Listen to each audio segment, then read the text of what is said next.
Hey everyone, welcome to Founders 365 with me, Steven Haggerty. Today I'm joined by Jonny Aldrich, founder of Deuce Studio. We were just debating how we say the name properly. Well, Jonny knows how to say the name properly. It's more me debating how you say the name. But how are you today, Jonny? I'm good, thank you very much. And it is Juice Studio, or at least that's how I say it. Yeah, listen, if you say it like that, then that's how it should be said. Deuce Studio. That's fair. Tennis That's fair. term correct. That's What the we one. want. Exactly. Jonny, listen, thank you so much for coming on. And this is your first podcast. So welcome to the podcasting world. And I'm honoured to be your first. I'm excited. I mean, I've listened to a few podcasts in my life, and I mean now I'm honoured to be on one. So it's quite exciting time. Do you feel like this is really the next stage of your life now? You're entering into the guesting of the podcast world. I could well become a podcast star. You never know. Like I might I get think you've invited got it onto in you. loads. Yeah, you've got it in you. You've definitely got it in you. So I look forward to just seeing you really just every day you're on a different podcast now. Just make it happen. Make it happen. I'll Just just become just screw podcast for everything life. else. Yeah. Just be like, this is my calling, being a Who needs podcast a guest. job when you could just go on other people's podcasts? Exactly. Hey, listen, it's worked out for Joe Rogan. That's all I'm saying. There you go. There you go. That's all I'm saying. But Joey, listen, let's start off by just tell me about the business, tell me about what you guys do, and how you got started, and then we can get into the story and the backstory. Absolutely, yeah. So we're called Deuce Studio. We're a brand design agency. So essentially, if you see some lovely packaging on the in the supermarket, and we could well have designed it. We design brands, we design packaging, we design websites, we design campaigns, mostly for consumer-facing brands. We've been going for about 4 years, 4.5 years, nearly 5 years. Before that, I, myself, and my two business partners, we was working for big agencies, working for people like Pearl Fisher and Landor and all these Big different dogs. sort of big dogs, big consultancies, like hundreds of people. And we kind of got a little bit fed up of that world. We were like, well, you kind of feel a bit of a small cog in a big machine. So you decide, oh, what can we do instead? I was doing a lot of kind of freelance design work on the side of working for a bigger agency. And I was sort of like teetering on the edge, deciding, shall I go freelance? Shall I quit the freelance and just concentrate on agency life? And then I decided I didn't want to do either of those. So I roped in my two best mates to start a design agency. And here we are now. Amazing. That is quite the journey then. For you, what was it like when you sat down with your two best mates and said, listen, I've got an idea? That's a good question. I mean, it was. I mean, they thought I was a bit crazy, obviously. Do they still think And that? maybe I don't ask them. I don't bother It's better asking them not. anymore. Best not to know. Exactly. But I mean, I had that idea, and obviously they were a little bit worried, and so was I about, oh, how much money can we earn? Can we earn any money? Will we be poor for months? What's going to happen? How will we find clients and all the rest of it? And I mean, luckily I had a few kind of clients to begin with off the back of like the freelancing, so that helped us a little bit. And then it was obviously trying to make those clients pay us more money to cover three people's wages instead of Yeah. one. But yeah, they were excited. They had similar feelings to me of like wanting to do something that we could own ourselves, and we could obviously kind of control how we work with our clients. And Mm-hmm. I mean, a lot in the agency world, you end up working through account managers and marketing managers and all the rest of these. Like, there's a big old chain of people, and we were just like, surely there's a better way. What if we do a smaller, more personal service? And when we did that, it really started to work quite well. The clients enjoyed being able to talk to us, the designers who are going to work on their projects. And we've never looked back, really. That's one of the points I wanted to talk about, is the fact that you've consciously said, let's keep the team small, let's keep us agile. For you, was that something, like, you kind of just answered, but was it something that you thought of that from day one, or did that something that come up sort of within those first couple of months as you were adjusting to the new business? It was pretty much from day one, because we did sort of get fed up of that big agency world, and we wanted to obviously deliver a more personal service, and clients could get to know us, and that's very much where the name Deuce Studio comes from. So when we were coming up with names, we were like, oh, we need something interesting. We need something like that's, I don't know, a bit different. Like, what were some of the worst names you came up with? I can't even, to be honest with you, we didn't Jonny's Studio.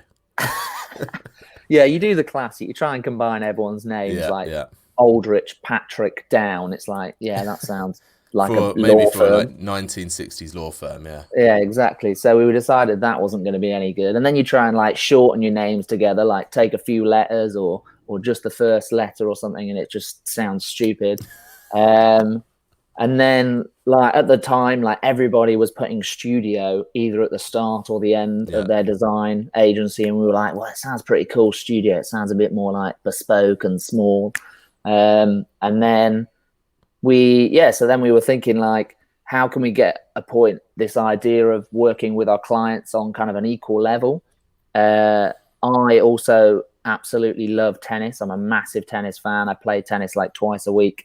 And basically we came up with the name Juice, and it was perfect because juice is equal in points when you're playing tennis.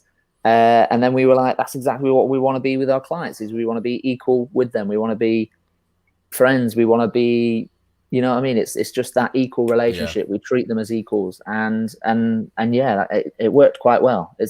And it sounds quite cool as well. And sounds cool. It works, and it's short, snappy. It gives you an excuse to play more tennis. Absolutely. And the only problem is that some people can't pronounce it. Mainly me, but let's face it, if you listen to a majority of these podcasts, I have struggled pronouncing most names. Oh, okay, so that's fair. It's a trait of mine, I like to think, of a characteristic manner. But Jonny, listen, 5 years in, how has the journey been for you from, having obviously going from those big dogs to a little bit of freelance to running the business with 2 other co-founders? How's the 5 years been in terms of the journey and growth? Yeah, so we've stayed pretty similar in terms of we haven't really hired any new employees yet or anything like that. We've mainly just been trying to sort of keep ourselves consistent, earning like a good chunk of money each month type of thing, slowly progressing to slightly bigger kind of clients. I mean, we quite like working with like SMEs and startups, mostly because they're kind of in a similar mindset to us. They're trying to make a name for themselves. They're trying to stand out in the market. And that's a lot of what we would say our branding work achieves is essentially standing out from the competition. Like, nobody, if you're going to release a chocolate bar, you don't want to look like Cadbury's. They've got that. They've done that pretty well. So if you want to be the new, exactly, if you want to be the new chocolate bar in the market, you need to stand out from them. You want to challenge the big boys, and often working with those type of clients, they like to take a bit more risks. They like to sort of explore a creative option that could be really out there, but could really help them stand out. Exactly, yeah. So that's quite an exciting area for us. And then we have other clients that are more sort of established and more larger, that have been going a little bit longer, who are like already in a bunch of supermarkets selling loads, and they're just needing kind of regular support and things like that. And that's definitely like finding that mix of those kind of more steady clients that give you the bigger budgets, and also mixing in those really fun, exciting kind of startups all at the same time. And what's great is, like, when we sort of have our pricing system, we often try and charge the established clients more money so that we can charge the startups less money, because we really like them. They're kind of the more exciting things to kind of jump onto. So it's quite good. What's been the most, I guess the word I'm going to use is proud. What's been your proudest moment in terms of working with a client and seeing that end result being delivered? I think, so we've got a client called Great Nola, who is a US-based granola brand. She came to us and she was like selling in a farmer's market type vibe. The packaging was just this clear thing with a sticker on, and she wanted to take it to the next level. And we were like, great, that's exactly what we do with brands. She came to us, we created a whole brand strategy, a whole brand design, all based around sort of feeling great, eating great, doing great, this whole kind of like vibe of like selling that kind of lifestyle that really sort of gets you places. It's kind of aspirational to a certain degree, and creating that whole packaging design. And then off the back of that, amazingly, retailers approached her, which is incredibly rare. Like normally you have to go and fight for those positions in supermarkets, even in small independent, like, you know, like things like Nature As Nature Intended or Planet Organic, like even those smaller kind of chain ones, even they are hard to get into. But she was approached by Whole Foods, she was approached by Walmart, and we were like, wow, that is amazing. And that's partly due to our branding and partly due to her own hustle herself, you know what I mean? Yeah, that must feel so great when you see, like you said, that initial brand with the plastic and the sticker that I can just perfectly envision, because I've been to many a farmer's market and seen that, to seeing them, you know, on the shelves in a huge retail outlet like Whole Foods. For you, does that make it all worthwhile? Is that why you do what you do? Absolutely, yeah. So like anytime you get to see the real thing, I mean, first of all, like when you get the packaging back from the printer and it's a real piece of packaging in your hand, like that's a great moment. It feels great, it looks great. You can then start to build your case study around it and people start to see this amazing work. And then when you start to see it actually in front of people, and people are buying it and people are sharing it on social media, and then when you get to create a billboard, like seeing your first billboard, like, I don't know, on the underground or wherever it might be, is like, oh shit, I think I've I'm slightly guessing made your it. phone is just full of like selfies with billboards. I'm not quite that vain, Oh, come on, but you got to have one or two. I actually, it's very rare that I even take a selfie. I do take a lot of pictures of billboards, but not Just with not me you in with them. not with Yeah, you in them. Fair enough. yeah. I mean, the 5 years so far sounds like it's all been fantastic, but let's face it, it's not always going to be sort of sunshine and roses or daisies, whatever the saying is. What have been some of the struggles for you over the last 5 years, and perhaps ones that you didn't expect to be or to receive as a founder? Yeah, I mean, it's a tricky one. Like we've never really had anything like majorly go wrong. There's been a few things whereby, like, I don't know, like a printing issue, for Hmm. instance, where like the printer, we spec'd up one certain color that was a certain shade of blue, and the printer went out with another shade of blue, and it ended up going on a whole massive range of packaging, and we were like absolutely gutted that it didn't look the way we wanted it to look. The client was gutted, and there's always been a bit of like a people, like, I don't know, like it's just like a like demoralizing feeling when it doesn't quite work out exactly the way that you But expected. it sounds like you really sort of get involved emotionally as well with your clients in terms of their brand and their product. Is That's it's funny you say that, because like it's surprising how passionate we get, because like you, like, it's their company, it's their baby at the same time, but also when we create this brand, like we have like a very strong attachment to it, because it's like we want it to look the best it can possibly look. Yeah. And like there's one thing that we've never, because not we're not quite like a huge full service agency that can control absolutely every aspect of the brand. So like a lot of the time a client might be like, oh, I've got this social media company or freelancer to do our social media, and then you end up being like, oh no, what's going to happen now? And it never quite, the social media never quite lives up to the same as what the brand is. I mean, Sure. it's a bit of like a nitpick of ours that like we want to try and find the right partners sometimes, like social media agency, to be like, this is the brand that we've created, we really want Hmm. this to be as consistent and amazing as possible. I totally understand you got to take it with a pinch of salt, because social media is not forever. It's a very kind of throwaway type of thing. Like you Yeah, put a post definitely. up and the next day there's a new post, you know what I mean? Yeah. So you can't be too precious about it, but still, like, that kind of grinds our teeth a little bit. How do you find partners then? And what's your sort of criteria in terms of reaching out to fellow founders and business owners and wanting to partner up so that your clients are getting that, you know, the best servers or access to at least the best servers? Yeah, so normally we try and look for somebody that's similar to us, kind of quite kind of like a young kind of company, a company trying to sort of make a little bit of a difference, or trying to challenge the market to a certain degree, a similar size to us, which is great, because then we know that we're going to be charging similar prices. We're going to be offering similar services. We're still going to do that kind of same personalized kind of service. I mean, it's not all. It's a bit of a tricky one because sometimes a client might have already sourced a social media person, which is like, where is it? Oh, I've got it for a fiver, and yeah, I'm only paying $10 a month. It's just like, oh no, this and is I'm gonna like, be yeah, bad. cool, no problem. Yeah, I mean, your choice. Your choice. It may be the wrong one, but it's your choice. But I won't tell you Yeah.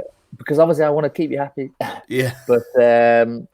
But yeah, so like most of the time we have some people in place that we work with on a regular basis. Like we've got this sales agency that we quite like to refer clients to. So like if, for instance, they weren't quite as lucky as Great Nola and they were approached by retailers, often you have to go after the retailers yourself. Yep. Going through a sales agency, they're very good at going after retailers. They've got very strong connections already. They talk to the buyers all day, every day, and they know what they want and all the rest of it.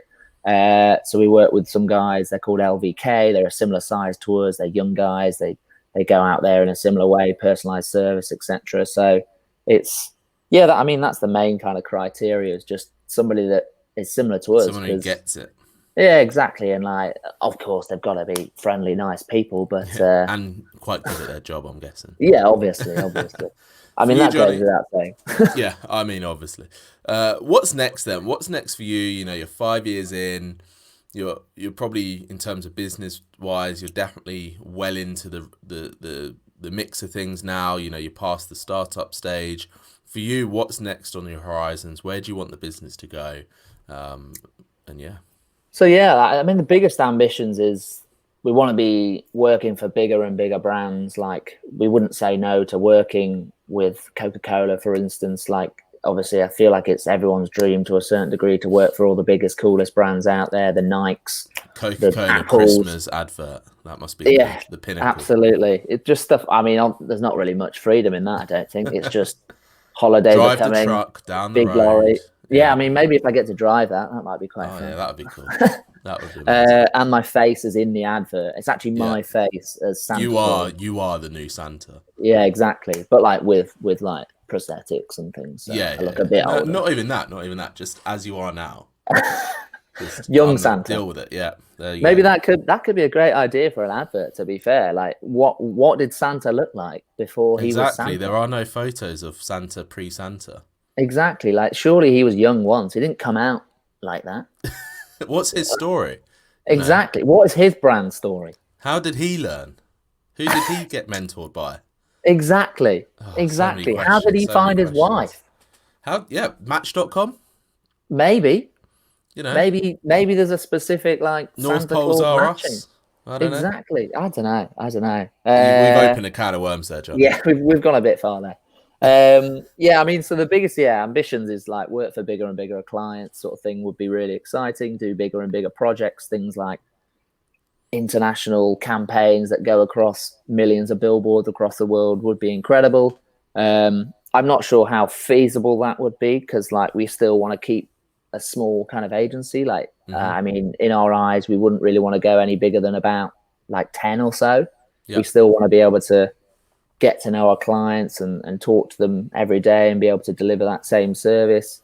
That's the ambition at the moment. But you never know, it could change. I mean, also there's one really big ambition is to own our own office and have a tennis court on the roof. Wow. Where is this office? It'd probably be in London. I mean, we're in Bethnal Green at the moment. I mean, London already we've upped the price by 50, 60, 70%. Yeah. But I mean, but we've got a really cheap office at the moment in London. So there's definitely, I mean, look at like Hackney Wick at the minute. Like all the buildings are being knocked down. There's like old warehouses and stuff. So like we could just buy a little old warehouse, do it up really cool. I'd love that. Build a tennis court on the roof. That's the ambition, is to be a big enough agency to own our own tennis court on the roof. I don't think anyone, until like about last year, nobody had a tennis court on the roof in London. There was no one. And then Amazon put a tennis court on their roof. And I was like, that was ours. That was our dream. At what point, though, did you go, is it worth getting a job with Amazon just so I can use the tennis court? Funnily enough, I was trying to find out like if I had any friends or like friends of friends who worked at Amazon to be like, oh, could you like get me like in for a game of tennis on the roof? Like that'd be really fun. Twice a week. Yeah, twice a week, every week. Yeah. But I still haven't found anyone. So if anyone's out there who If works anyone's at out there Amazon and working at plays Amazon tennis, in the London office with needs the a tennis hitting court, partner, I'm that pretty isn't sure it's the one currently in working Shoreditch. from home. Yeah, good point. Good point. Well, actually, I mean, the tennis court needs to be used, otherwise it's going to get ruined. So, Yeah, absolutely. you know, I think you are the man. I think also Google, they've got a running track on the top of their roof. Yeah, they do. They do. This in their what is it, Euston? I think it's King's Cross place. Euston, like King's Cross. Yeah, Yeah. they have got a tennis, not a tennis court, running track. Which again, you know, it puts a lot of pressure on the staff to use it. You know, I'm just. I mean, like, to be give fair, me you the know free why beer they for do we it work. though? Like Google is like the king of keeping people at work. Yeah. Oh, here's Give free them- breakfast. Here's yeah. free dinner. We'll do your here's free laundry. lunch. Have a nap room. Exactly. So I mean, it's quite bad, but it's also But there quite was clever. there was that story of the guy in the US that, or a couple of people have done this in the US in their headquarters, was that they would live in a van in the Google car park, and then obviously Wow. just shower and eat and exercise. And They didn't even everything. work at Google, did they? Yeah, they didn't even work.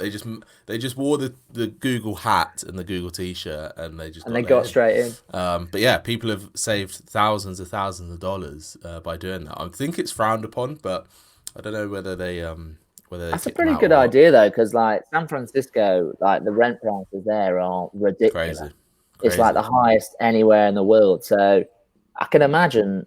I mean, and also like loads of people are now moving out of San Francisco because they're like, well, I don't need to be near my office anymore. Van life is getting popular.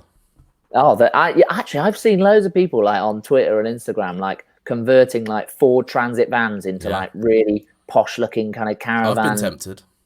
I mean, I even have a mate who's just gone on holiday and he hired one of these vans and he's like driving to Cornwall with it. And I was like, wow, that looks so nice. It's some of them are done up so amazingly that you think, yeah, I could live in that, and you look at others and you're just like, I would not want to spend a day in that. I wouldn't even want to drive it, let alone sleep in it. I mean, they kind of remind me of like canals. Canal boats. Canal boats, like, yeah. Because like some of them are done up really nice and some of them aren't. But then the problem with a canal boat, not much headroom. But I feel like maybe a Ford Transit van. There's more. Is there more? I don't know. Yeah, no, because they go down a bit deeper. Canal, but it's you live in Bethnal Green. I used to live in Bethnal Green. Take a little walk along the canal. You'll see. Absolutely. Actually, there's loads around there. There's loads. So again, the classic example of ones that you would love to own and ones that you just walk past them very quickly. Absolutely. Alas, listen, Johnny. One of my sort of final questions for you, coming back to the growth plan, then, is how do you create the balance? And how do you create the balance of aiming for those big dog clients, you know, the Coca-Cola of the world, versus working with Great Nola and those smaller brands with the small team? How do you create the balance in terms of making sure that you're doing the right thing because you love working with the smaller team, but also that desire and ambition to work with the bigger ones? Yeah, that's I mean, our process is like exactly the same no matter what client it is. It's always do the discovery, understand the strategy, apply it in the same way. The creativity's there. I mean, obviously, as we go for bigger clients, we need to be able to turn around often quicker or expand our team, things like that. And obviously, making sure that our process and our sort of creativity and the way we run things stays the same. And it's I mean, I don't know 100% how that will work out yet, but I hope that it won't be too difficult.